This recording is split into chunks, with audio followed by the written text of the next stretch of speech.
Sam, just going to you for the little bit of time I have left. Real quick, first of all, you're a bit of a unicorn. When I sat down with you first, could you explain why nonprofit? In other words, you're not looking necessarily, and you've even capped the VC people. Just really quickly, I want folks to understand that. We started as a nonprofit, really focused on how this technology was going to be built. At the time, it was very outside the Overton window that something like AGI was even possible. That's shifted a lot.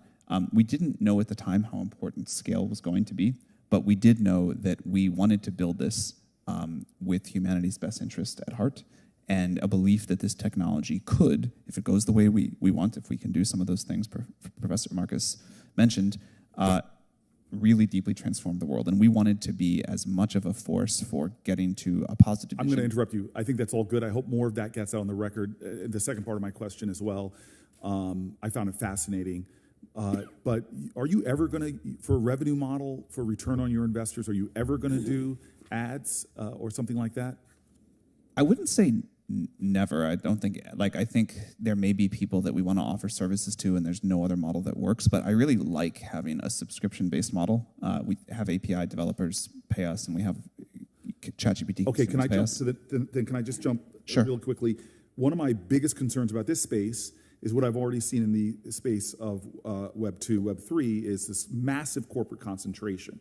It is really terrifying to see how few companies now control and affect the lives of so many of us, and these companies are getting bigger and more powerful.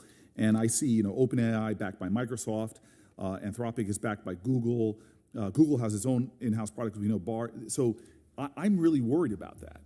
And I'm wondering if Sam, you can give me a quick acknowledgement. Are you worried about the corporate concentration in this space and what effect it might have, and the associated risks, perhaps, with market concentration in AI? And then, Mr. Marcus, can you answer that as well? I think there will be many people that develop models. What's happening now in the open source community is amazing, but there will be a relatively small number of providers that can make models at the true is there leading danger edge. in that?